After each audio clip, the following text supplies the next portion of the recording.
Hello, আজকে আমি Christmas উপলক্ষে ঘুরতে গিয়েছিলাম চার্চে। কিন্তু এখানে এসে দেখি প্রচুর পরিমাণের ভিড়। কিন্তু তাও ভালো লাগছিল। কারণ চারোদিকে লাইট আর লাইট। তারপরেও আর কি বর্মশাইয়ের হাত ধরে ভিতরে ভিড়ে তারপর কি এখানে ঢুকে পড়লাম। এই যে এই সেই জায়গা। তারপর এখানে একটু বর্মশাইয়ের সাথে সময় কাটিয়ে ভিতরে আরও একটু গেলাম। যেখানে প্রচুর পরিমাণের দোকানপাট, বিভিন্ন রকমের জিনিসপত্রের দোকান আছে। কিন্তু এখানে একটা জিনিস বেশি আমি দেখছি, বেশিরভাগই এই বছর, আমরা তো প্রতি বছর আসি, কিন্তু এই বছরে বেশিরভাগ খালি খাওয়ারই দোকানে, খাওয়া যেদিকে তাকাবো খালি খাওয়ার দোকান। তো যাই হোক, মেলা থেকে আর কিছু কেনাকাটা করে নিয়ে সেটা তো ক্যামেরা বন্দি করতে পারিনি, সেই কারণে ওরা দেখাতে পারছি না। কিন্তু চারোদিকে দোকানপাট এইদিকে আছে। তারপর মেলা টেলা ঘুরে নিয়ে একটু খেতে বসবো ভাবছিলাম, কিন্তু যে পরিমাণের ভিড় বুঝতে পারছি না কোন জায়গাতে খেতে বসে। তারপরে অবশ্যই এখানে একটু দেখলাম একটু ভিড়টা কম আছে মানে একটু কম।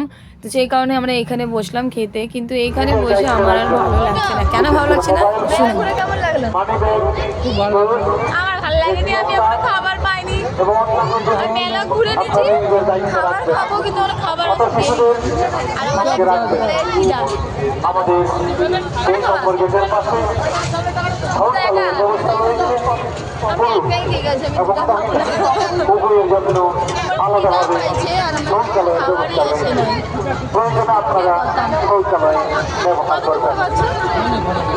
খুব কষ্ট, এত কষ্ট বলা যাবে না।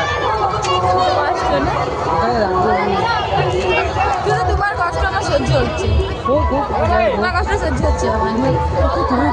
তুমি করবে কে করবে, অনেক করবে।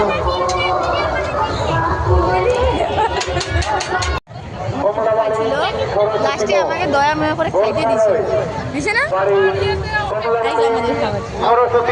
কোনটা আমি উল্টা করতে পারছি না, একটা পকেটে ঢুকানো আছে। খাতে কেমন আছে? ভালো। আমি খাই নাই, কিন্তু ছোট সাইজটা দিচ্ছে, মুগলাই বড় বড়।